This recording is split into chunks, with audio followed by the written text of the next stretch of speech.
estábamos viendo, tenemos los que ustedes pueden ver a la derecha de la diapositiva, que tienen que ver con esta expansión de la infraestructura, esta ganadería extensiva, estos cultivos de uso ilícito que también se presentan en prácticamente todos los núcleos de deforestación de Colombia, básicamente cultivos de coca, y por supuesto la praderización. Tanto ganadería como praderización tiene una fuerte asociación con los incendios forestales, con los fuegos.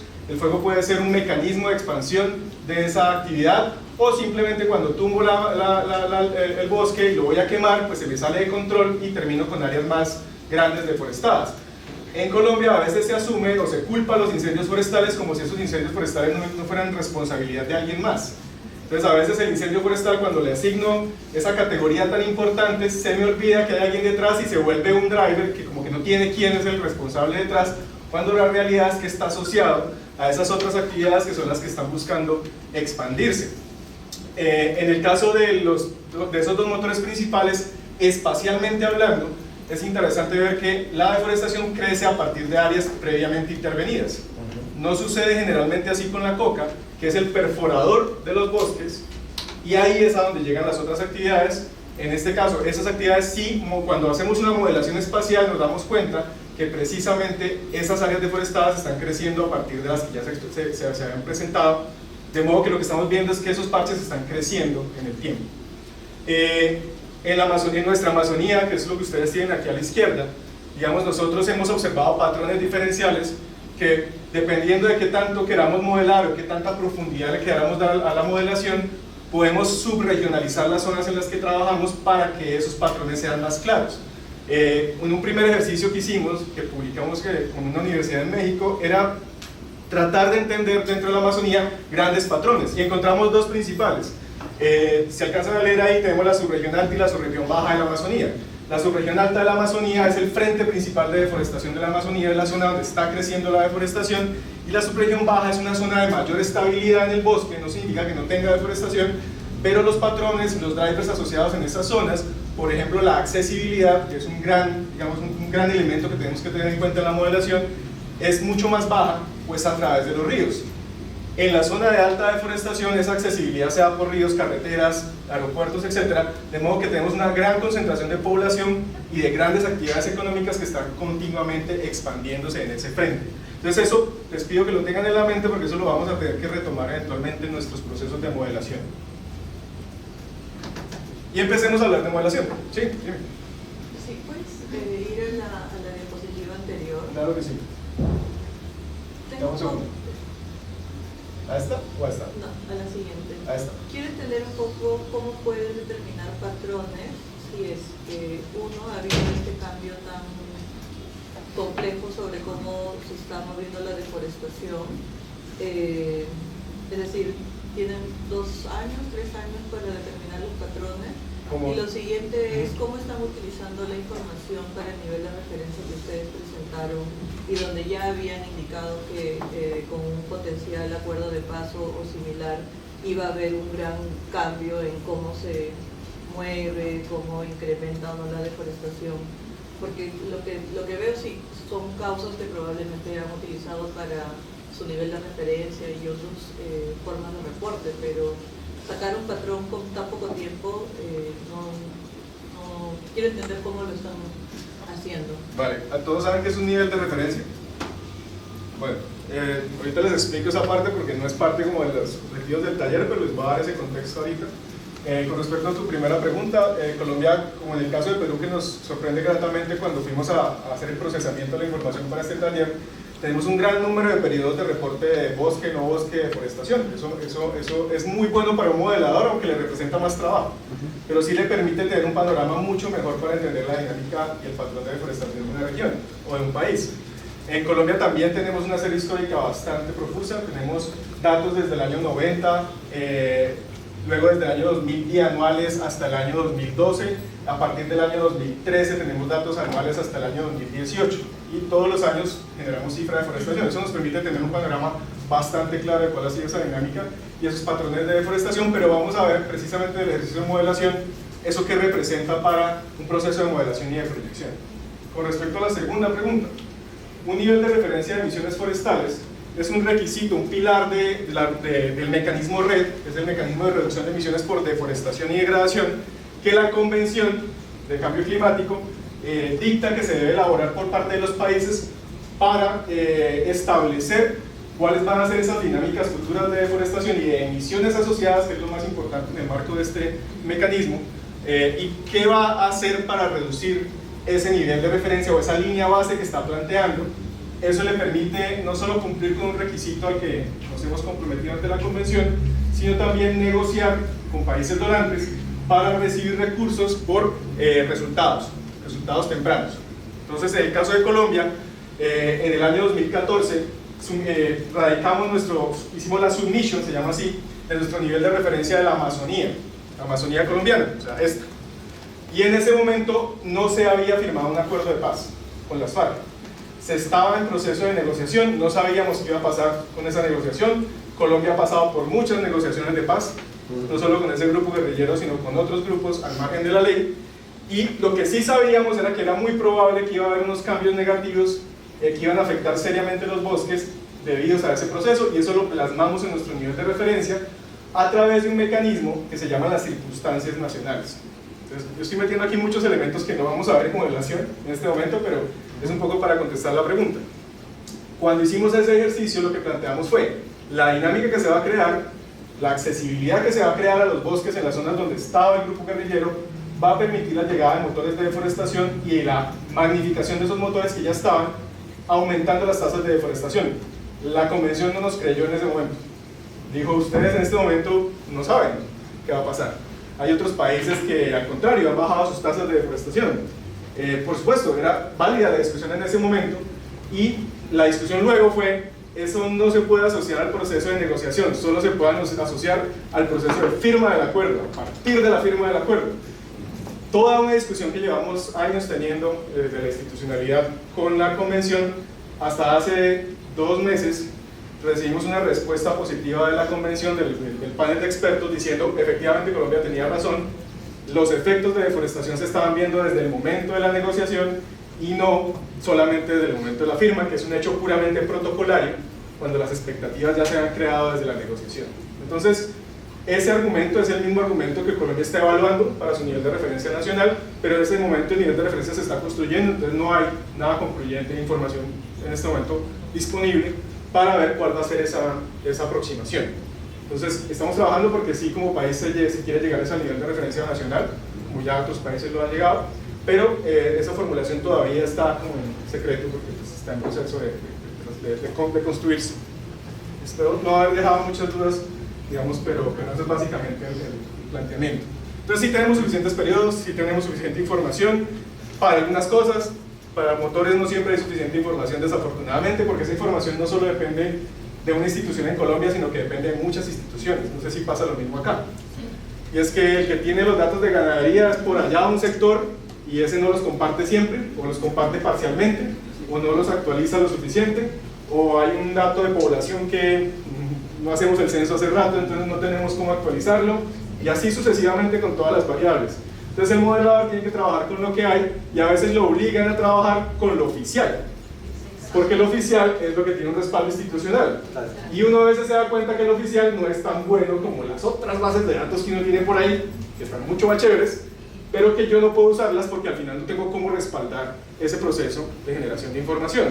Entonces las instituciones también tienen que empezar a construir información que a veces no es su misionalidad, pero que necesitan para estos procesos de modelación, al menos exclusivamente para estos procesos de modelación, para no meterse en problemas con las otras instituciones que sí tienen como responsabilidad misional generar esa información a ciertas escalas que para el modelador no son suficientes.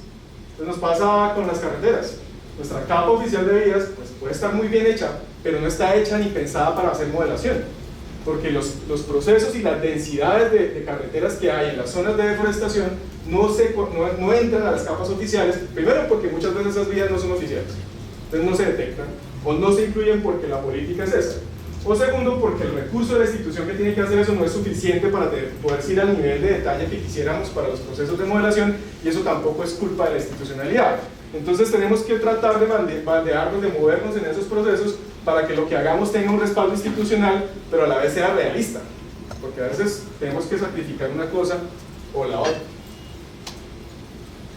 Entonces ahora hablemos de modelación Y esta es la frase que siempre uso porque creo que es muy importante mantenernos aterrizados como modeladores. Y es que todos los modelos están mal, pero algunos son útiles. ¿Qué quiere decir? Un modelo siempre es una aproximación de la realidad. Nunca va a ser la realidad. Es imposible que sea la realidad porque o no tenemos la comprensión suficiente del fenómeno, o no tenemos la información suficiente para hacerlo visible dentro del modelo. Pero sí podemos hacer lo mejor posible por recrear esa realidad, tratar de generar unos escenarios y apoyar a los tomadores de decisión en esas decisiones para que tengan respaldo sobre un conjunto de escenarios sobre los cuales puedan tomar una decisión más informada. Lo que sí podemos hacer es decirles cuáles son los escenarios que consideramos más viables, más posibles para la zona en que estamos modelando. Que siempre mantengamos ese horizonte claro, porque no somos Nostradamus, no tenemos una bola de cristal, no podemos ver realmente el futuro, pero sí podemos ver posibles opciones de futuro que son realmente viables en las condiciones que estamos analizando. Colombia se enfrentó a eso, al hecho de que no sabía qué iba a pasar con un proceso de paz, pero sí se planteó posibles escenarios y la mayoría de ellos indicaban que nos iba a ir mal en términos de la deforestación, lo cual se cumplió. Bien, ¿qué debemos tener en cuenta como objetivos generales cuando hacemos un proceso de modelación, de coberturas, de uso, lo que sea? Que esto es un banco de pruebas para entender esas determinantes, esos drivers que están detrás y las dinámicas de cambio en ese territorio en particular, que eso nos permite entender implicaciones económicas, ambientales futuras de esos procesos de conversión, en este caso de deforestación, que es lo que veremos hoy, y nos sirve como medio para proyectar cambios en políticas, o sea, los efectos que pueden generar ciertas políticas a nivel de esas transformaciones. ¿Qué aspectos claves tenemos que tener? Entender los drivers. Por eso era importante la presentación de Rocío, por eso me parece importante que los que son de Loreto nos cuenten cuáles son los motores que actúan en Loreto en este momento y cuáles pueden ser los motores que actúen a futuro y cómo se da esa interacción entre motores o causas directas, como las queramos llamar, y cómo se predice la localización de los cambios versus su impacto en términos de cantidad. Una de las cosas por las cuales la modelación da desconfianza en muchos sectores, incluyendo la Convención de Cambio Climático, es que la consideran una caja negra, la consideran una forma que usan los países para exagerar su deforestación de modo que obtengan más beneficios. Y tenemos que cambiar esa mentalidad a través de procesos mucho más rigurosos, mucho más transparentes de modelación.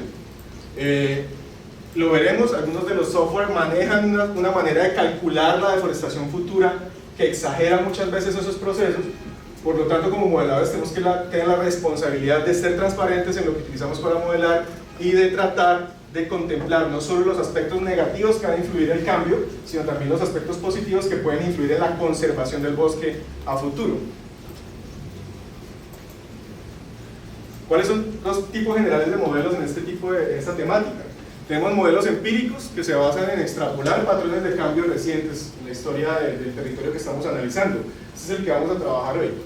Y tenemos modelos de simulación que ya se basan en una comprensión exhaustiva. Yo ya tengo tanta información del sitio, la tengo tan clara, que yo ya puedo simular aspectos, simular aspectos de esos factores que están generando esos cambios a futuro. Es mucho más responsable empezar por los primeros.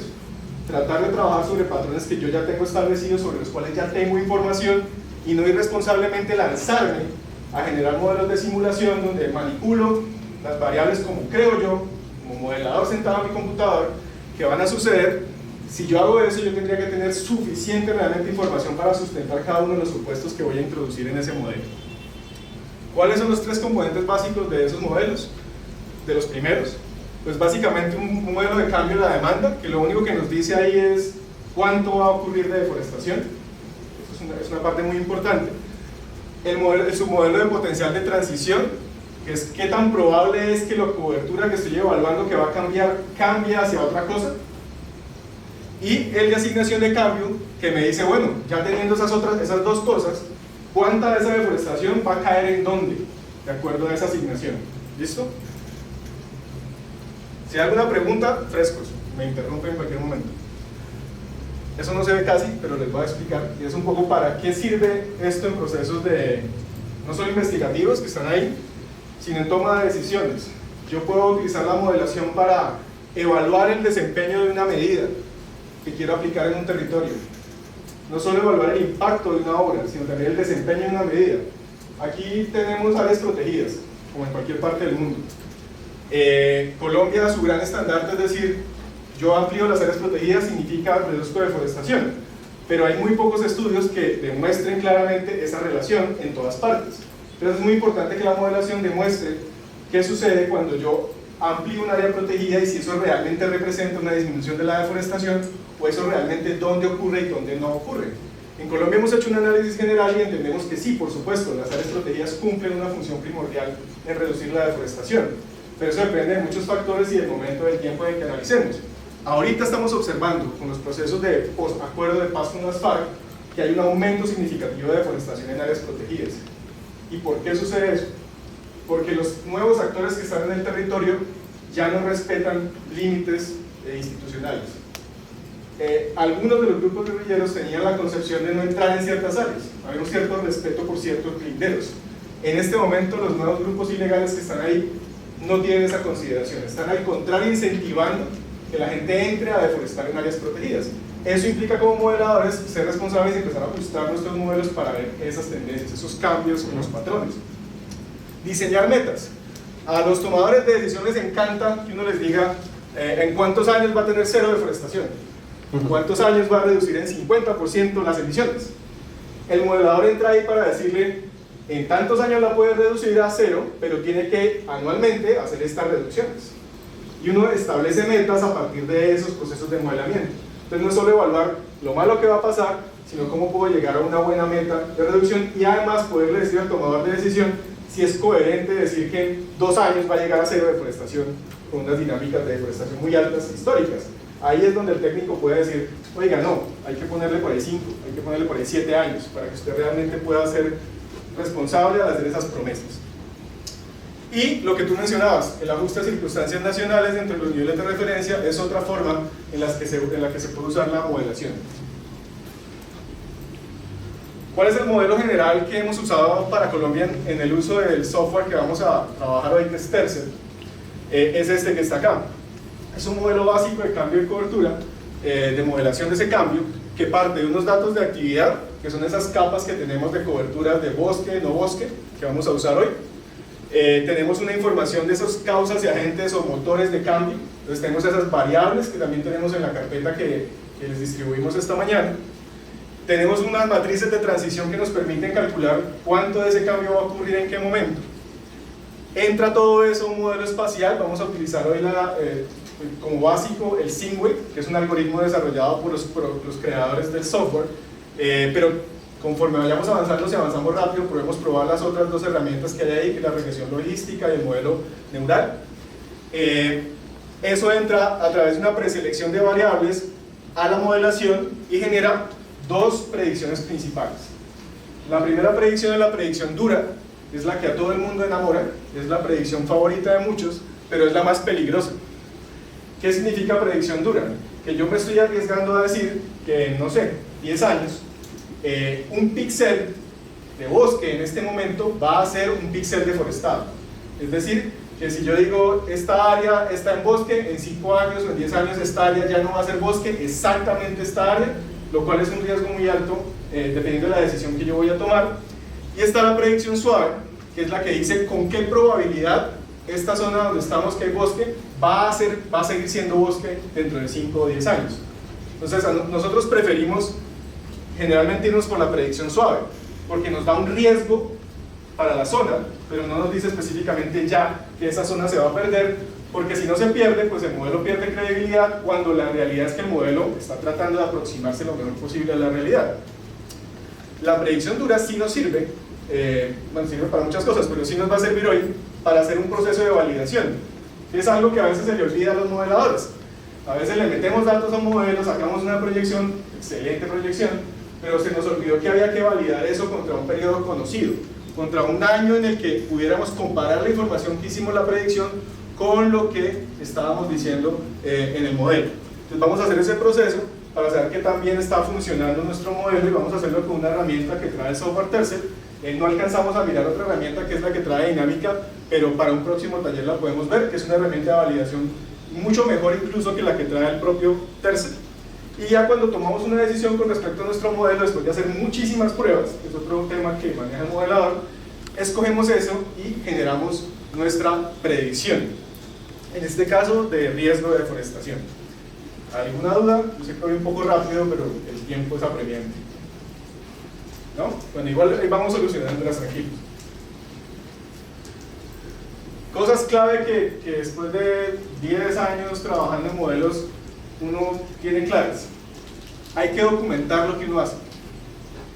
Cuando uno hace procesos de modelación, perfectamente para una zona, ejemplo Loreto, podríamos hacer 200, 300 pruebas distintas, si fuéramos juiciosos.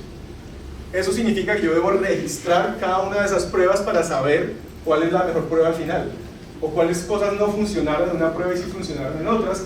Ser sistemáticos, ser rigurosos en la manera en que probamos las variables que vamos a modelar, y por lo tanto registrarlas nos permite en 6 meses que ya dejamos de modelar, acordarnos y devolvernos a la bitácora y decir, ah, este era mi mejor modelo, voy a generar una salida gráfica que necesito para X cosa. Entonces eso es una recomendación muy importante. Es aburridor, pero es muy importante ir documentando lo que uno va construyendo en la modelación, y también documentar muy bien cuál es el resultado final del modelo, qué parámetros utilizó, qué información utilizó. Aquí, por ejemplo, en esta tabla que está partida en dos, tenemos esos elementos que les mostraba en el diagrama, cómo quedaron documentados.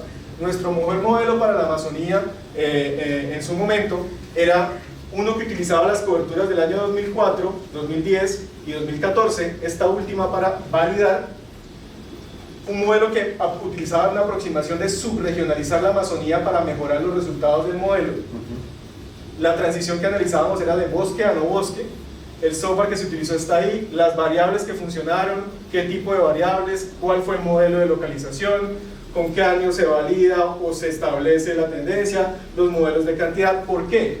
Porque cuando el modelador se va, alguien tiene que poder retomar ese proceso y tener claro qué fue lo que se hizo, qué se probó ya, qué no hay que volver a probar, que para eso sirve la bitácora, y eso ahorra tiempo y ahorra, por supuesto, recursos. Cuando uno ya prueba esos pesos de ese poder explicativo, se le denomina de las variables, uno se da cuenta, y es la primera realidad que afronta el modelador, la primera desilusión que afronta, es las variables que uno creía que iban a funcionar mejor, no necesariamente funcionan muy bien cuando uno modela espacialmente. ¿Por qué? Porque muchas veces no se tiene suficiente información de la variable. Por ejemplo, en Colombia teníamos claro, era para nosotros totalmente concreto, poníamos la mano en el fuego porque los ríos, o la distancia de los ríos, iba a ser un driver de deforestación muy importante dentro del modelo espacial. Lo probamos de 1000 formas distintas. Creamos por ahí 30 capas diferentes de distancias a ríos, de costo de distancias a ríos.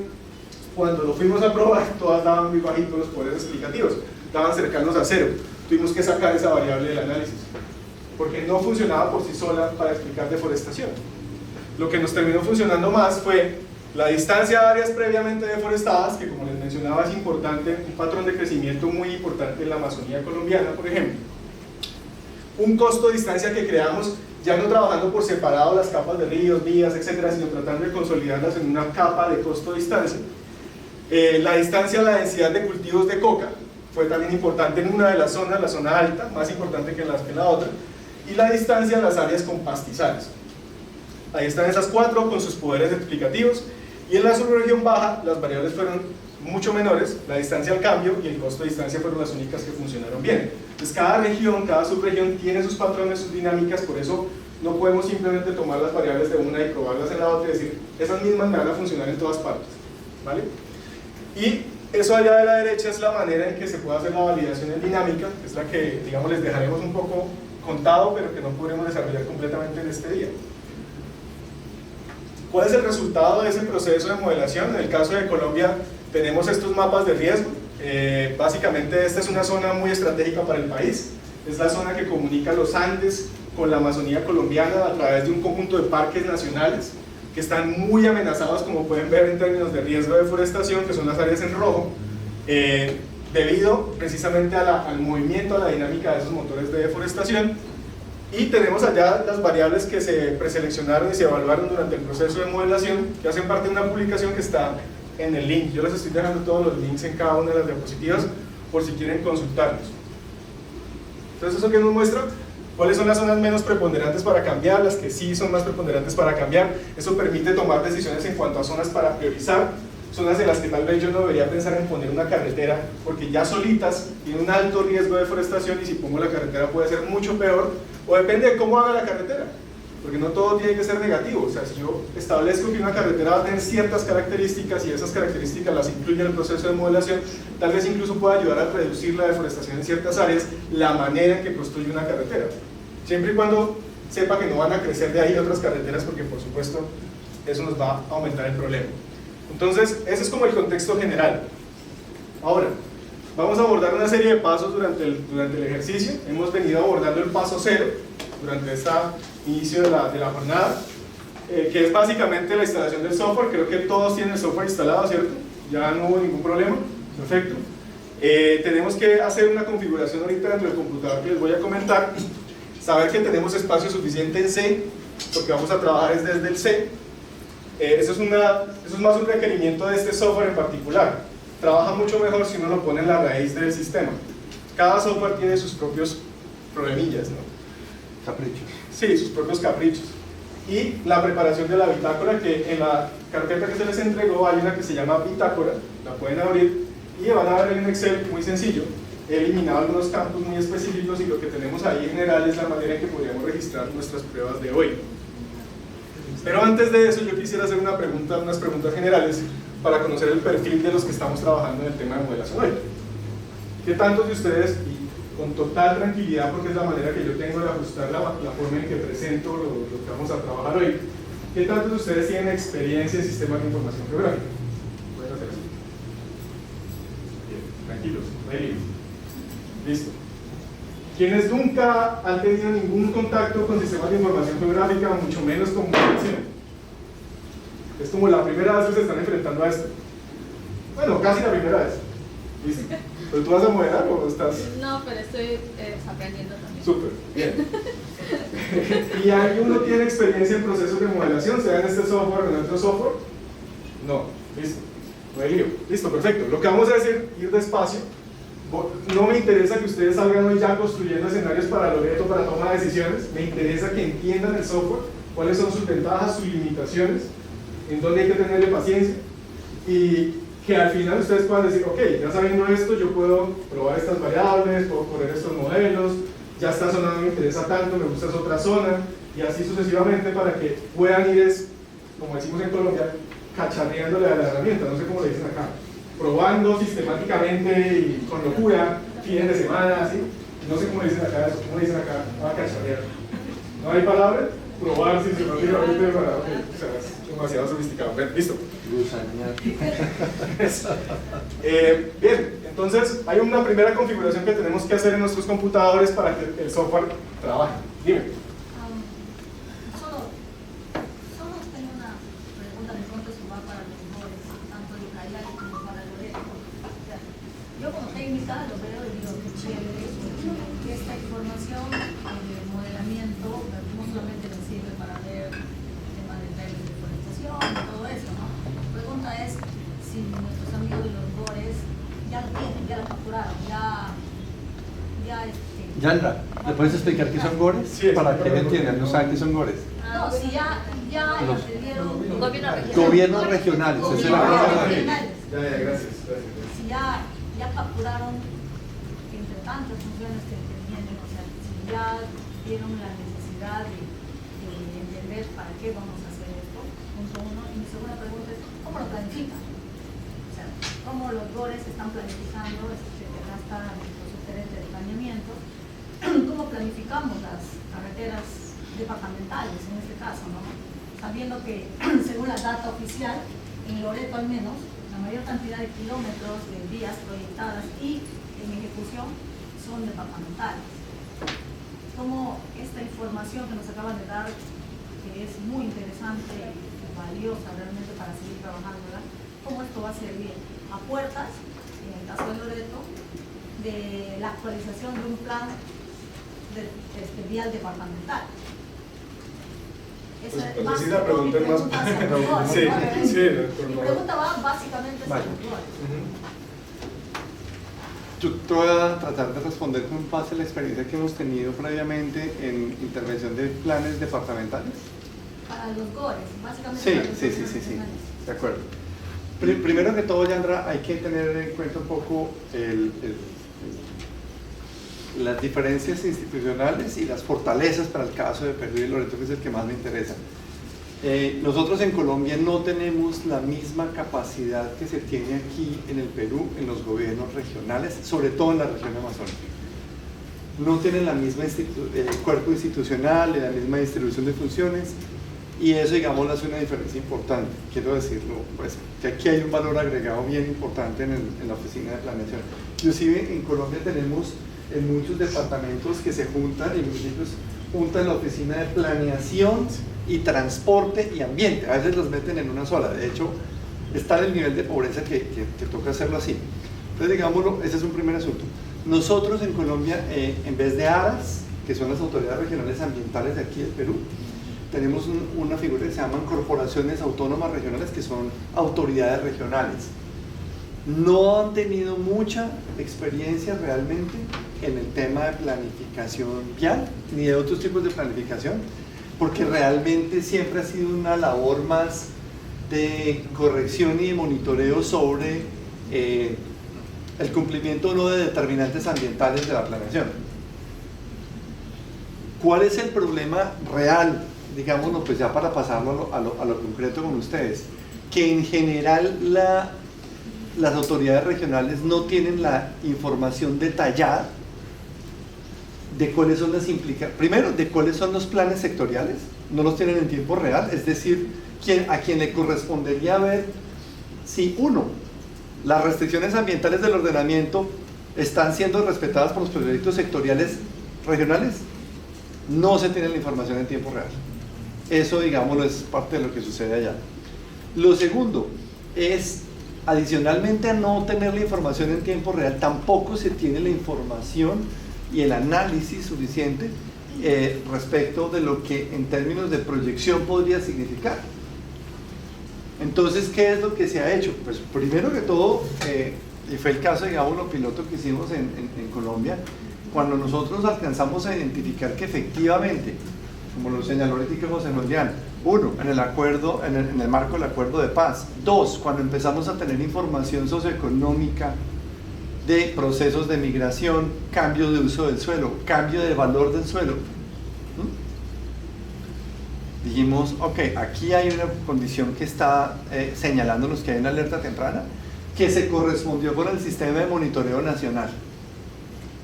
Cuando eso se detectó, se hizo la correlación con el plan departamental vial, y vimos que el plan departamental vial básicamente era el impulsor en terreno más importante de todos los otros elementos que estábamos viendo. O sea, había una correlación directa entre lo que decía José Julián, la expectativa que se armó de un proceso de recolonización, transformación de tierras, valorización, incorporación de zonas al mercado agropecuario. ¿Y cómo fue la forma de facilitarlo? Pues a través de la proyección vial. Digamos que la proyección vial, para nosotros lo que quedó claro era que ese era el elemento que catalizaba todos los proyectos de desarrollo socioeconómico que estaban represados por una condición especial que tenía el país. Y no era necesariamente la restricción ambiental. La restricción ambiental, como lo van a ver ustedes, y lo vimos en el caso colombiano, nunca fue tenida en cuenta. Y estamos hablando de un sector legal. ¿Okay? O sea, no era la proyección de deforestación la que los tenía, digámoslo, frenados. Y me voy a extender un poquitico y le quito un poquito de minutos a los compañeros, y es, pongámoslo en esta consideración. Yo no sé si ustedes tienen información sobre cómo está operando el mercado de tierras en Latinoamérica frente a bosques en pie contra bosques en suelo y agronegocios. Pero básicamente, para que ustedes lo tengan en mente, hoy en día una hectárea que esté por debajo de los $3.500, ¿sí?, en su adquisición y uso, es una hectárea rentable para agronegocios, ¿cierto? Y obviamente, ¿dónde están las hectáreas que están por debajo de $3.500? Pues están en las zonas boscosas, en las tierras no designadas, y en particular en la región amazónica. Esa es la situación. Por eso ese fenómeno se da desde el Chaco paraguayo hasta Yucatán en México. ¿Y cuál es el motor de agronegocios más importante que existe hoy en día? Son 3 vectores, ustedes los deben conocer, que son palma africana, soya y ganadería. ¿Ok? Entonces, esos 3 elementos del mercado económico están generando una presión que todos deben tener clara sobre tierras con potencialidad de reconversión agropecuaria.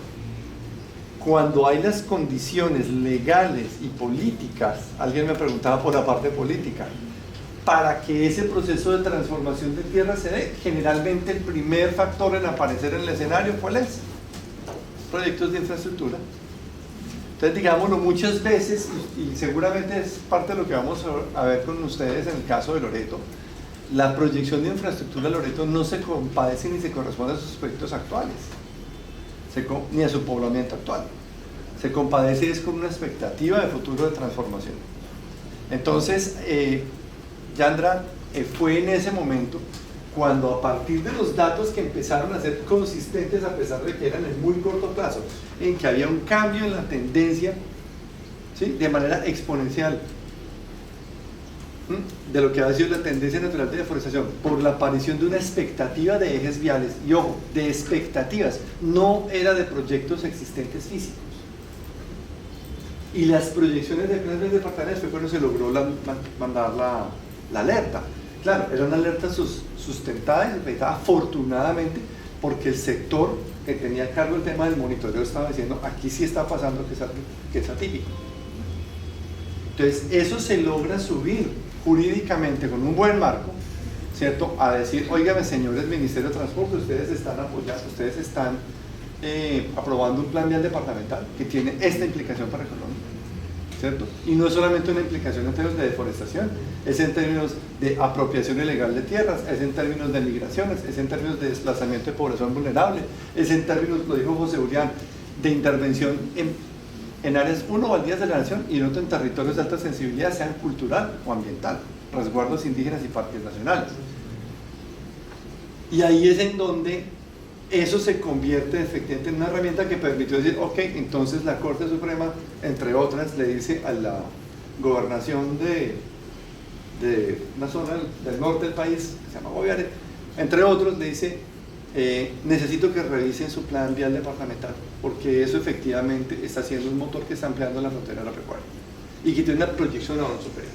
Pero digámoslo, es todo el proceso previo para llegar a un punto en donde la herramienta técnica, ¿cierto?, viene demostrando sistemáticamente que efectivamente había una posibilidad, una potencialidad de proyección de deforestación, una potencialidad de conflictividad, de apropiación, otra vez, y por eso las otras variables, de apropiación sobre la tierra, cambio en el estatus legal, cambio en el valor mismo.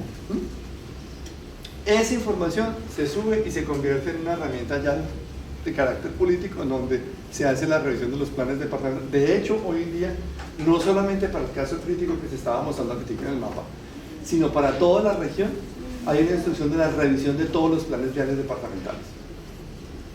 ¿Y cuál es el siguiente paso a la revisión de los planes viales departamentales? El Ministerio de Transporte, conjuntamente con el Ministerio de Ambiente, está generando la guía de lineamientos de infraestructura verde para Colombia, con un caso piloto para la región amazónica. Entonces, sí, han sido 10 años de un trabajo lento, pero que hoy en día tiene asiento no solamente en el sector ambiental, sino en el sector transporte, que está diciendo efectivamente que hay unas consideraciones mucho más importantes, donde nos toca revisar cuáles son los modos viales para eso. Pero entonces, Yandra, no corresponde exclusivamente a un trabajo de la autoridad departamental o del gobierno regional, del GORE, que era tu pregunta inicial. Con el GORE, claro, hay un trabajo. De hecho, las autoridades ambientales hoy en día acompañan a los gobiernos regionales, las ONGs también, ¿cierto? Los ministerios de Ambiente y Transporte. Hay una corresponsabilidad institucional para que los GORES entiendan que esos proyectos, que aparentemente son de vías terciarias, tienen una implicación regional más allá de su frontera. De hecho, los lineamientos de infraestructura verde, lo primero que dicen, y lo vimos en el taller pasado, lástima que tú no estabas, ¿sí? Ojo, porque el principal factor de impactos acumulativos es la articulación de proyectos nacionales viales con los proyectos regionales. Y siempre la evaluación se hace independiente. Tanto así que en Colombia hubo un marco normativo adicional, que yo lo explicaba la vez pasada también, ustedes lo pueden ver en los archivos que puso Rocío a disposición de todos ustedes, que es el análisis de los conglomerados viales. El análisis de impacto de conglomerados viales es la respuesta jurídica a los impactos acumulativos de vías terciarias. Y ya hay un marco para ello, porque se dice ya no podemos seguir pensando que porque son proyectos de una municipalidad, de una localidad o un departamento y son proyectos pequeños de baja transitabilidad y con condiciones técnicas muy bajas, entonces no tienen impacto. Eso ya no es aceptado técnicamente. Digamos, hay la evidencia de que el conjunto, el impacto acumulativo de vías terciarias, ¿cierto?, puede ser inclusive muchas veces mayor que el de una vía primaria. Entonces ese fue el proceso y tenemos un marco jurídico, tenemos un marco técnico y tenemos una actuación política. Pero la respuesta en concreto es: no depende exclusivamente del gobierno regional, sino de la articulación del gobierno regional con todas las instancias de planificación y regional. Es la única forma en que un gobierno regional va a tener efectivamente no solamente la información, sino también la misma corresponsabilidad de otros actores en esa planeación. Y en el caso del gobierno regional de Loreto, con tantos millones de hectáreas de bosque que tenemos todavía aquí, y con la tendencia a incrementar la conectividad, y lo que tú mencionabas, pensando como un medio para el desarrollo, y no nos estamos olvidando de alguna manera que este medio puede estar ocasionando impactos, no solamente pensando en impactos ambientales, sino estamos hablando de impactos sociales, y eso se traduce en capitalización, en dinero, en pérdida de bosque o ganancia por el bosque. Entonces, en el caso del Borel, el caso del subgerente Johnny Tello, ¿cómo están viendo el tema? Esa es una pregunta también, ¿no? Porque sabemos que está al inicio la puerta de la actualización del plan vial departamental de Loreto. ¿Cómo están pensando trabajar esta nueva oportunidad de mejora para Loreto en términos de... La respuesta ya la ha dado bien claro, ha sido nuestro amigo expositor. Hay implicancias sectoriales. Los grandes proyectos viales no lo hace el gobierno regional de Loreto. No tiene la fuerza técnica ni financiera para hacerlo. A veces participamos cuando nos invitan, a veces hacen cosas en nuestra casa que nosotros ni conocemos. Las decisiones las toman el gobierno nacional. El proyecto vial más ambicioso que está ejecutando ahorita es el proyecto que va desde Bellavista hasta el Estrecho. Sí, ahorita se está construyendo el puente sobre el canal. Desfinanciado se paralizó. La toma de decisiones que la tuvo el Ministerio de Transporte y Comunicaciones.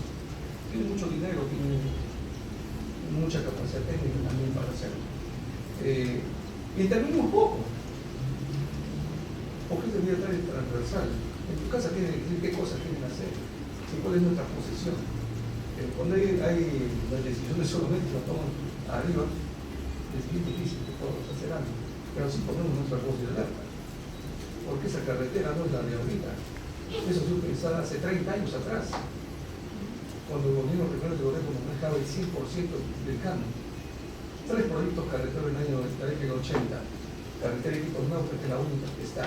Y esa es la única que considera como departamental, porque es de 2 provincias. General Herrera, Colonia Angamos, El Criterio, Fromental Cuencas, Ucayali y Yavarí. La otra era Napo Putumayo, desde Puerto Arica hasta Flor de Agosto. Solamente se votó plata. Estas 2 últimas no funcionan y siempre estamos tratando de hacer algo ahí. Y Transporte y Comunicación está así, haciendo cosas que a veces son descabelladas. El Napo Putumayo no tiene ni pies ni cabeza. No tiene pies ni cabeza. El primer punto en el Napo simplemente fue Puerto Saboya, Flor de Agosto. Después Puerto Vidal. ¿Por qué? Porque el río se lo llevó al primero. Después Puerto Vidal, el único que no se movía es Flor de Agosto en el Putumayo. Terreno fijo. Después, también Puerto Vidal se lo llevó el río Napo. Como estaban empecinados a hacer, buscaron otro puertito, Puerto Arica. Y Puerto Arica ni siquiera tiene capacidad para hacer un puerto cubierto, no solamente hacer carretera, sino unir los puntos y crear la infraestructura necesaria, como un puerto en los 2 puntos. No se puede construir nada ahí, porque a la orilla, el cauce principal del Napo está a 500 metros por lo menos. El tipo de estiaje, ¿quién entra? Nadie. Así fueron conseguidos los proyectos de infraestructura. Y ahorita hay el que está ejecutando eso, que hace Linares. ¿De quién depende? Del gobierno nacional. Y está haciendo ese puente, va hasta Mazán, Rafael, y de San Rafael recién a San Antonio del Estrecho. Eso se aprobó aquí. Y hay consecuencias. Hay consecuencias. Pero ¿qué se puede hacer? Siempre damos nuestra voz de alerta, como les, en el breve hemos tenido, hemos estado conversando con el profesor. A veces la injerencia política nos malogra todos los planes. ¿Por qué cayó el ministro Meléndez hace un día, 2 días? ¿Por qué cayó Meléndez? El hermano de nuestro gobernador, que esté denunciado también, porque no se pronunció nada sobre la deforestación que existe en Tamuchaco. Él y el ex gerente del ARA están denunciados. Nunca se han pronunciado por esa deforestación a 3 horas de eclipse. Lindas leyes tenemos, lindas posiciones tenemos en nuestros planes, pero no hay injerencia política e intereses económicos particulares, ahí chocamos contra la realidad. Hay mucho más que hablar. Muchas gracias.